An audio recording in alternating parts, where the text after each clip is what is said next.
No niin, eli tänään me rakennetaan 300 X-moto, mikä on vastaava kolmipokki kotarille. Eli tervetuloa mukaan!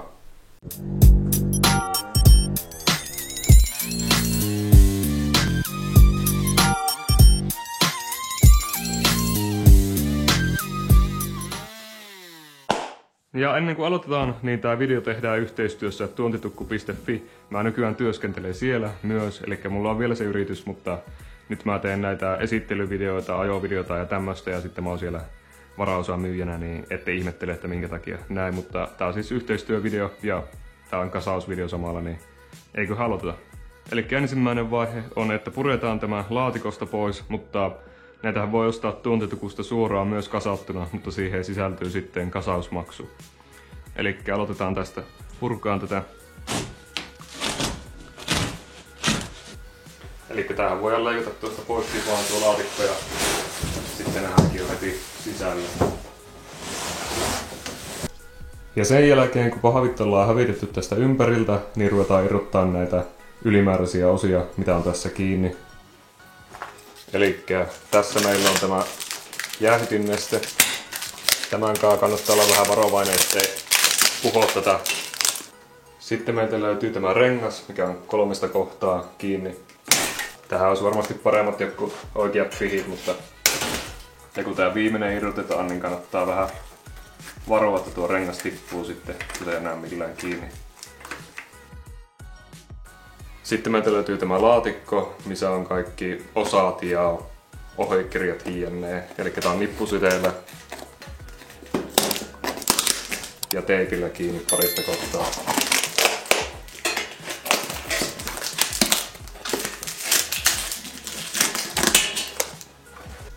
Eli tässä vaiheessa ei enää pitäisi olla kuin pyörä tässä kehikossa.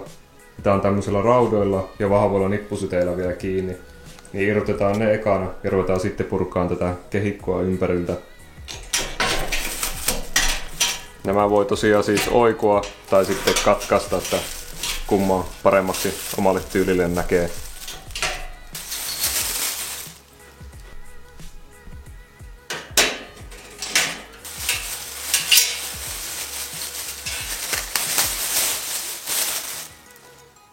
Irrotellaan sitten täältä alhaalta näitä samanlaisia nippusiteitä.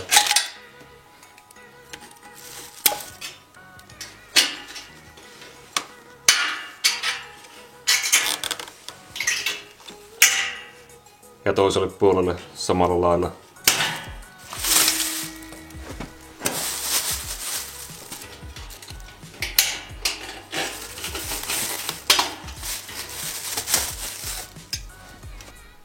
Eli nyt meillä on irrotettu nämä osat, eli etuvanne, jäähdytinnesteet ja tuo varaosalaatikko. Niin tää pyörä ei ole enää kiinni mistään oikeastaan kuin tuo etuakseli. Niin voidaan ruveta purkaan tätä kehikkoa, mikä niinku on tässä päällä. Eli irrotetaan nämä pultit. Siellä on 12 kanta toisella puolella, eli mutteri. Ja sitä pultti on 14. Nämä voi irrottaa ihan listoilla tai sitten tämmöisellä akkukäyttöisellä pulttikoneella, mikä on vähän nopeampi tapa, niin mä teen tällä.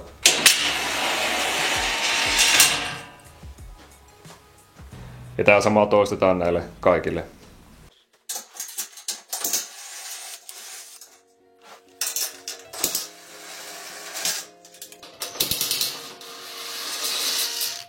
Sitten kun on kaikki nämä 4 pulttia irrotettu, niin voidaan tää välikappale irrottaa tästä ja katsotaan, ettei vahingoiteta samalla tuota pyörää. Sitten tehdään sama tälle toiselle puolelle.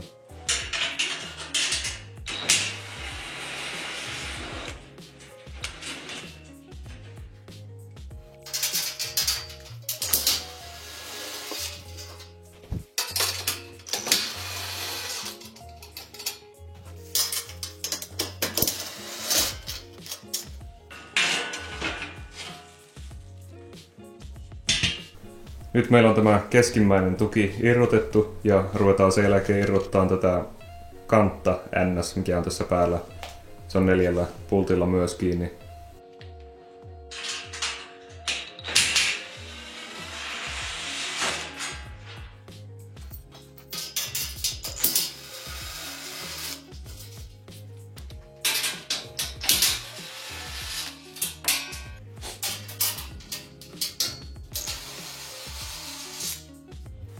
Ja kun nämä pultit on irrotettu, voidaan ruveta tämä kansi nostamaan pois. Eli tää lähtee näin helposti. Sen jälkeen irrotetaan nämä päädyt. Nämä on 3 pultilla kiinni per puoli.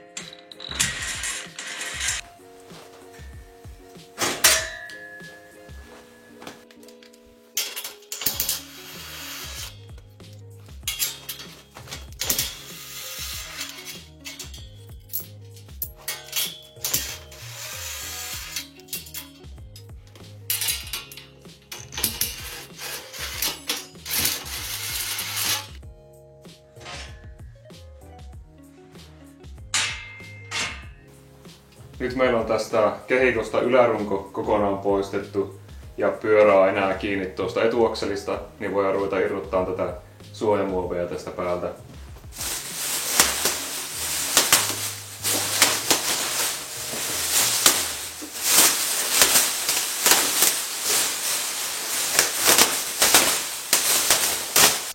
Käydään tässä välissä vähän fiilistelemään tätä pyörää, eli nyt on nuo suojamuovit pois ja täältä löytyy nuo katteet, etulokari ja sivukatteita, ne on tässä vielä kiinni. Sitten löytyy noita linkusuojaa laitettu ja penkin päälle ollaan pistetty muovit ja tanko löytyykin tästä keulan vierestä myös kiinnitettynä ja ajovalomaski löytyy myös tästä. Tähän väliin onkin hyvä käydä nakkaa nuo muut roskat ja metallikehikot pois, niin voidaan jatkaa sitten. Ruvetaan nyt irrottelemaan näitä osia, mitä löytyy tästä kiinnitettynä, eli ajovalo.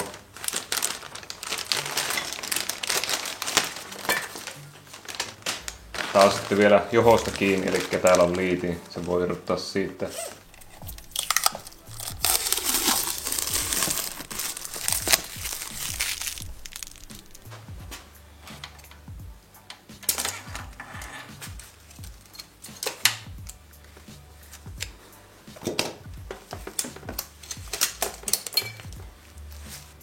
Kahvasuojat löytyy siitä. Numerokilipi.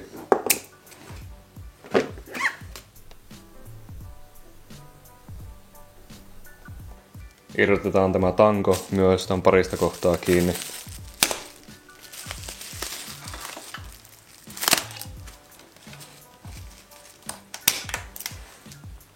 Takaa meiltä löytyy lokari ja sivukatteet.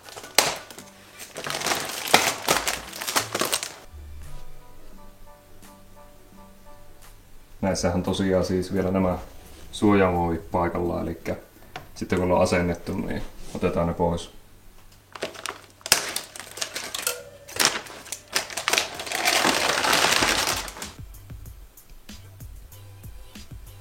Sitten meillä on vielä tässä linkun päällä pahvisuojukset, niin irrotetaan ne. Ja tähän on jäänyt tämä rautalanka, niin otetaan se samalla pois. Ja tämän jarruletku voi laittaa oikeaa kautta sitten paikalleen. Ja tälle puolelle sama homma.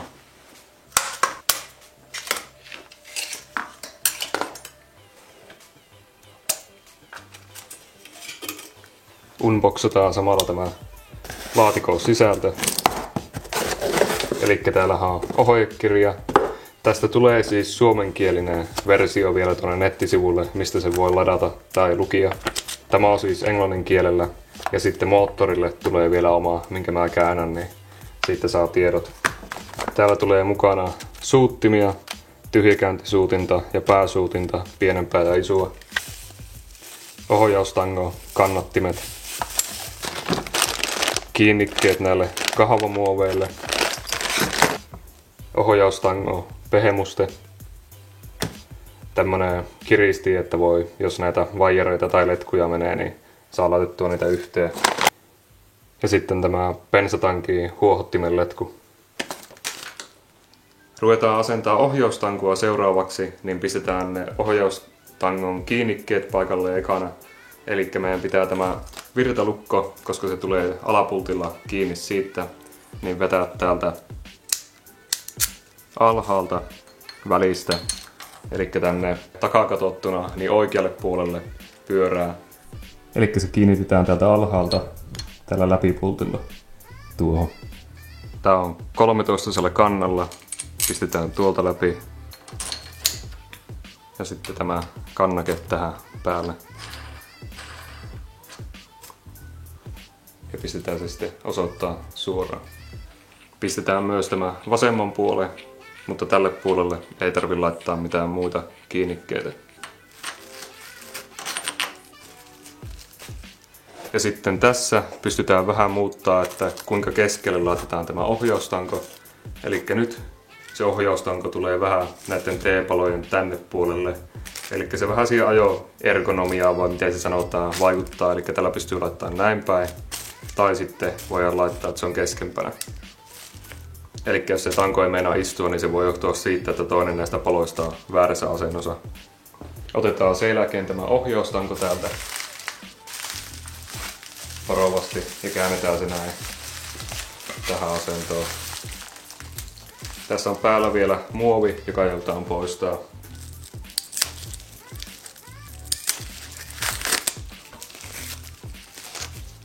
Ja tästä päältä meitä löytyy näitä asentoja, eli kun tämä on kohtisuorassa, niin se on vakio niin kuin tätä tasapintaa ajatellen, ja sitten sitä voidaan niin kuin laittaa plussalle 1, plussalle 2 ja sitten niin kuin miinuksen puolelle saa vähän sitä ajoasentoa. Ja tanko on silloin keskellä, kun nämä numerot jää molemmilta puolin pikkusen ulkopuolelle tämä tangon kannakkeiden. Ja kun meillä on nyt tanko siinä omassa asennossa, mihin se haluaa, niin voi ottaa nämä yläpalat ja pistää paikalleen ja sitten nämä kuusiokolot ja kiristetään ne. Sitten pistetään vaan tää toinen puoli samalla lailla kiinni.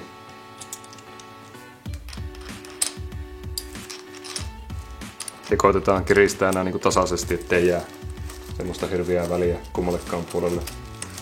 Sitten voidaan kiristää nämä semmoiseen sopivaan kireyteen, että ne ei liiku. Nyt meillä on kiristetty tämä ohjaustanko kiinni tähän T-palaan ja voidaan ruveta irrottaa näitä suojamuoveja.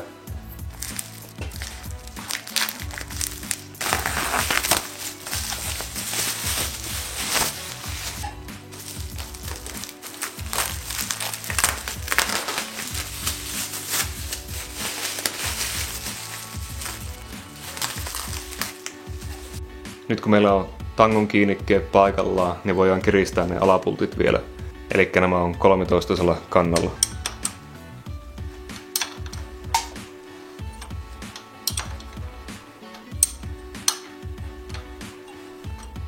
Seuraavassa vaiheessa me siirrytään tämä pyörä jollekin pukille tai tunkille, että saadaan laitettua eturengas ja kiinnitettyä nuo takaiskuvoimintimeen pultit.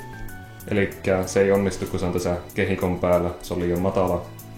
Niin me irrotetaan tästä keulasta tuo akseli, joka jälkeen tämä pyörä nostetaan sitten sille pukille.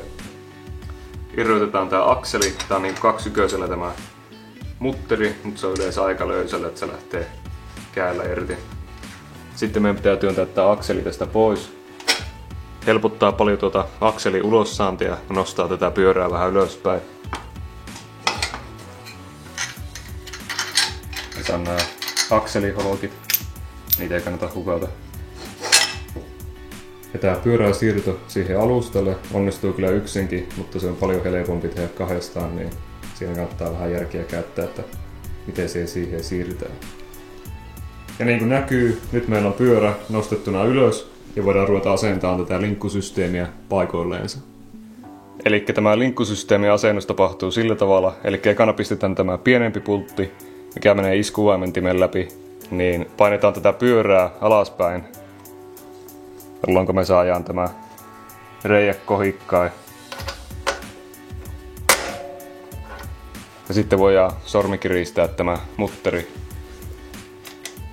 Sen jälkeen otetaan tämä pitempi osa ja kohdistetaan tämä samalla tavalla pistetään tästäkin pultti läpi. Sen jälkeen voidaan ruveta kiristämään näitä pultteja. Eli näähän on lukitemutterit, mutta näihin on ihan hyvä laittaa ruuvilukitetta vielä, jos löytyy. Ja muistetaan kiristää myös tämä iskuvaimentimen pultti. Nyt meillä on linkkusysteemi paikallaan ja kiristetty. Seuraavana ruvetaan asentamaan tuota eturengasta paikoilleen. Eli tämä pyörä on nostettu yläasentoon tällä pukilla, niin saadaan tuo rengas paljon helpommin kiinni. Eturenkaan asennusta voi helpottaa sillä, että irrotetaan tämä jarrukalipeeri irti, niin me ei tarvitse kohistaa tuota jarrulevyä tähän jarrukalipeeriin samalla kun laitetaan rengasta paikoilleen ja akselia. Nämä lähtee siis 10 millin listalla irti. Ja tähän kannattaa sitten muistaa, kun tämä asennetaan takaisin, niin laittaa kierrelukitetta. Ja kun laitetaan tämä eturengas paikoilleen, niin otetaan tämä mutteri ja prikka pois ja tietenkin nämä holkit. Nämä holkit voidaan laittaa suoraan tuohon renkaaseen paikoilleen. Eli nämä kohistetaan vaan paikoilleen ja voidaan laittaa akseli läpi. Sen pitäisi aika kevyesti mennä. Painetaan se niin pohjaa, että se on linjassa tämä tasapinnan kanssa. Nyt meillä on akseli paikallaan ja voidaan ruveta laittamaan tuota jarrukalipeeriä takaisin paikoilleen. Täällä on tämmönen välikappale, mikä lähtee nää irti, mutta jos sä oot puristellut etujarrukahavaa, niin nämä männät on todennäköisesti ulkona ja sä voit talttapäällä tai jollakin herkästi koittaa painella niitä takaisinpäin, eli pistää tähän väliin ja vähän väännellä, kunhan ei vaurioita tätä jarrupalan pintaa. Sitten tää vaan kohistetaan tähän jarrulevyyn ja sen jälkeen pistetään nämä pultit takaisin tästä. Ja näihin jarruosiin on aika ehdoton laittaa tätä kierrelukitetta, niin se pitää nämä pultit paikoillaan, vaikka tulee tärinää sun muuta. Sen jälkeen tämän pyörän pystyy laittamaan seisontatuelle, niin se pysyy ihan omillaan paikoillaan ja voidaan ruveta kiristämään tätä etuakselistoa. Eli ensimmäisenä kiristetään nämä oikean puoleen kuusiokolot, mitkä on tällä ei-jarrusatulan puolella. Tämän jälkeen me nostetaan pyörä pois seisontatuelta, otetaan se näin ylös, painetaan muutaman kerran etujarrua, koska siinä ei heti painetta. Painetaan etujarru pohjaa ja painetaan keulaa useamman kerran alas. Tämän jälkeen me kiristetään nämä jarrusatulan puolen pultit, eli vasemmalta takapäin katsottuna, niin tää on keskitetty oikein. Tämän jälkeen voi laittaa tämä prikka ja mutteri paikoilleen, niin kiristetään tää akselin mutteri, joka on 21 kannalla. Sen jälkeen ruvetaan asentamaan valomaskia ja lokaria tähän keulaan. Irrotetaan nämä 4 pulttia, mitkä on 8 millisellä kannalla.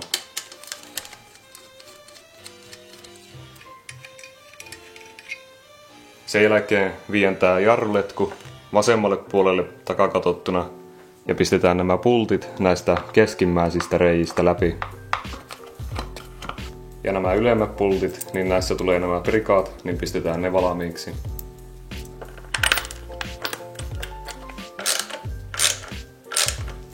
Ja tässä vaiheessa sä voit valita sitten, että laitatko sä tämä valomaskin vai tuon numerokilven paikoilleen.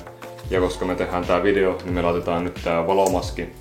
Ja täällä on valmiina paikoillaan nämä pultit, niin tää on 10 mutteri ja 8 kanta tää. Niin irrotetaan nämä valmiiksi. Ja pistetään ekana tämä liitin paikoilleen. Ja sitten kohistetaan nämä tapit tähän lokariin. Ja vetään tämä jarruletku tältä etukautta. Sen jälkeen voidaan kohistaa nämä pultinreijät ja pistää nämä pultit tästä läpi. Ja pistää tänne mutteri taakse.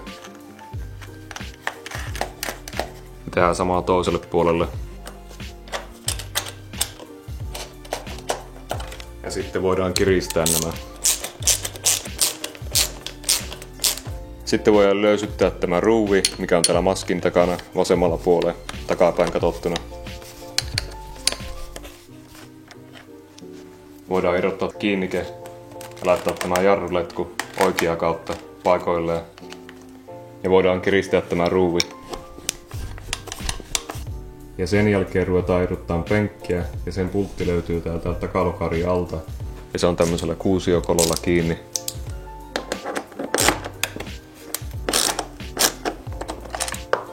Ja penkki irtoaa ihan taaksepäin vetämällä.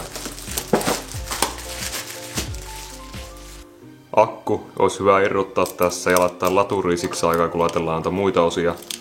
Eli tää on tämmöisellä kumilenksulla kiinni tämä akun pidike. Ja siinä on teipattuna nämä akun mutterit, niin pistetään tämä laturiin sillä väliin. Ja tää on ihan hyvä laittaa aluksi näin laturiin, koska nämä akuthan on ollut käyttämättömänä, eikä niitä ole latailtu, kun ne on ollut varastossa. Niin se tekee niille vaan hyvää, että laitetaan ne täyteen jännitteeseen ennen käyttöä.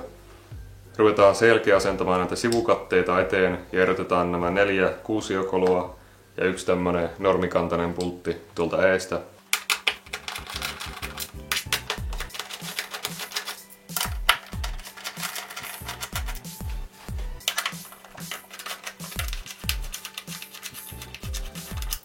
Ja tää on ihan perus 8 millin kannalla. Sen jälkeen asennetaan vaan tää etukate paikoilleen ja kohdistetaan nämä reijät. Kannattaa jättää nämä sormikireyteen, niin saa kaikki kohilleen ennen kuin kiristää kunnolla.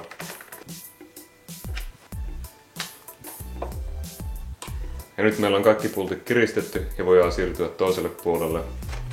Ja tälle tehdään täysin sama homma, eli pultit irti ja kate paikalleen.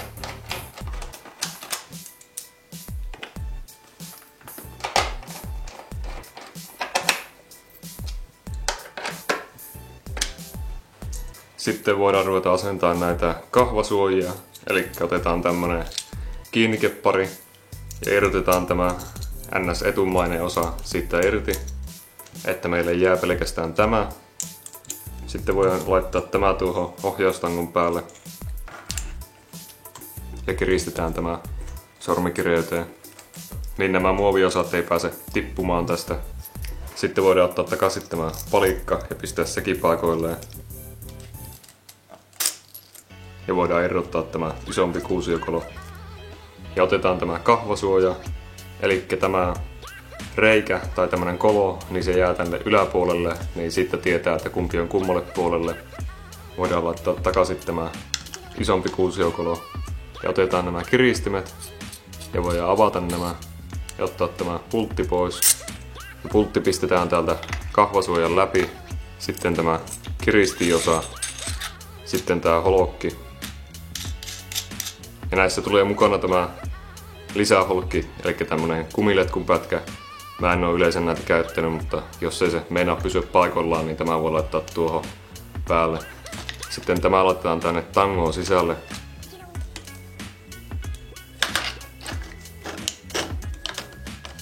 Laitetaan tää oikea asentoon ja sitten kiristetään.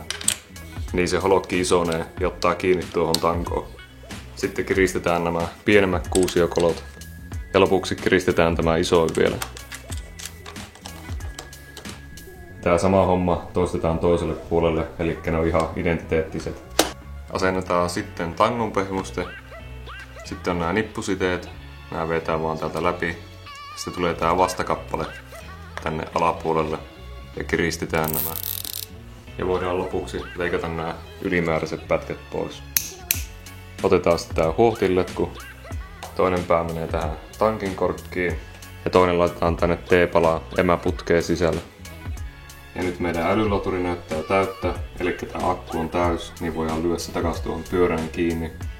Ja tämä akkuasennus tapahtuu silleen, eli otetaan tästä päältä nämä pultit irti ja asennetaan aikana tämä plussa ja pistetään sitten tää suojamuovi paikoilleen. Sitten laitetaan tää miinusnapa. Ja pistetään tähän myös tää suojamuovi paikoilleen. Sitten voidaan laittaa tää akku tänne koteloon. Pitää muistaa tämä lenksu, mikä pitää tätä akkua paikoillaan. Kiristetään se tähän päälle. Poistetaan penkistä suojamuovi ja sitten laitetaan se tälleen liuuttamalla eteenpäin paikoilleen ja painetaan samalla vähän alaspäin. Sen jälkeen kiristetään tämä penkin pultti vielä paikoilleen. Täytetään vielä jäähytinjärjestelmää, niin paljon jäähytinnestettä kun sinne menee. Se ei aivan täyteen mene, kun sitä ei vielä alipaineistettu.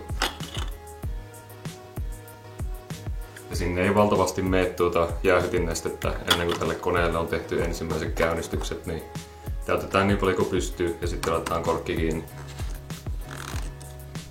No niin, eli nyt meillä onkin tämä pyörä käyntivalmiudessa ja voidaan aloittaa se parhain osio, eli ruvetaan näistä katteista repimään näitä suojamuoveja irti.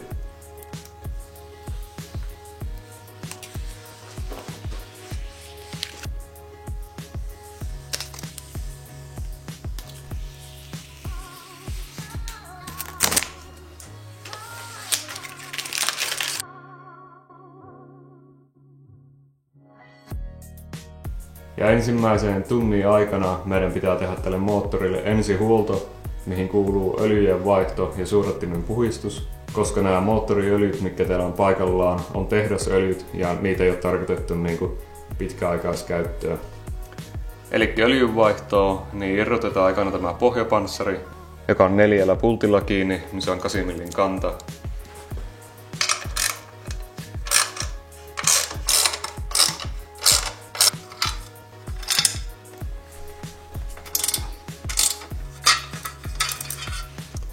Sen jälkeen kun on pohjapanssari irti, niin täällä on 17 millisellä kannalla oleva öljyproppu, saisi vielä kuvan, eli tuo missä on sinistä merkintää, niin irrotetaan se ja otetaan öljyastia valmiiksi alle.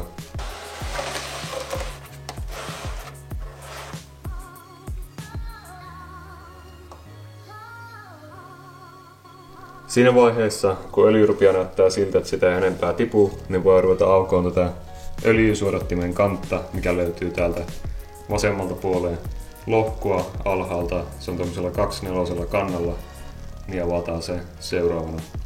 Eli tää on jousella varustettu, niin kannattaa ottaa se siitä, että se ei tipahda tuonne sekaan ja unohdu. Ja sitten siellä on tämä itse puhistettava öljysuodatin. Eli ensimmäisenä menee tämä suodatin, sitten tulee jousi ja sitten tämä päällykorkki. Eli tällä tavalla ne laitetaan takaisin. Ja nyt kun kiristetään tämä öljysuodattimen korkki, niin se aika pienellä voimalla menee kiinni, että sitä ei tosiaankaan kovin lujaa kannata yrittää laittaa. Puhistetaan tämä öljyproppu ja laitetaan tää takaisin paikalleen. Ja siirrytään sitten oikealle puolelle moottoria ja avataan tää toinen öljyn suodattimen korkki, mikä on 3 pultilla kiinni. Ja tähän kannattaa vielä ottaa astia alle, koska tuonne aika varmasti säilääntynyt vielä öljyä, mikä ei pääse muuten pois. Ja täältä kannesta löytyy myös jousi, niistä ei kannata hukata. Puhdistetaan täältä vielä nämä loput öljyt, mitä ei saa. Nämä voi ruiskulla tai sitten näin paperilla imeyttää pois. Näin me saadaan kaikki mahdollinen lika ja vanha öljy pois täältä suodattimen kotelostakin. Ja tässä vaiheessa suodattimen voi vaihtaa uuteen, jos semmonen löytyy, mutta tämä on ihan käypäinen vielä takaisin laittaa, koska tämähän on alle tunnin ajettu, mikä mulla nyt tässä on, niin tässä ei näy mitään pölyä tai mitään musta metallisilippua, niin pistetään tämä takaisin. Se painetaan tuonne pohjaan. Sitten pistetään takaisin tämä kansi, missä on jousi ja O-rengas paikoillaan.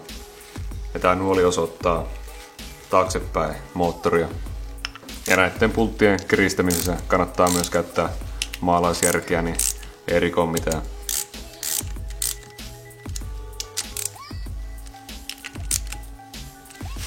Ja sen jälkeen voikin laittaa vaan pohjapanssarin paikalleen ja se menee samalla tavoin, miten se lähti irtikin. Päätetään, että mitä öljyä pistetään sisälle, eli 15V50 tai 10V40 on ne öljyt, mitä suosittelen. Castrollia, palvolinea, motulia, tämmöisiä yleismerkkejä. Öljymäärä, mitä tähän koneeseen menee, on 1,3 litraa. Ja tuossa on öljytikku, eli mä kaajan nyt 1 litraa ja sitten katon öljytikusta, että paljonko sinne kaadetaan päälle, koska tuonne moottorihan jää tietysti vähän seinämiin sitä öljyä. Ja öljyn täyttökorkki ja öljytikku löytyy samasta, eli täältä oikealta puoleen moottoria.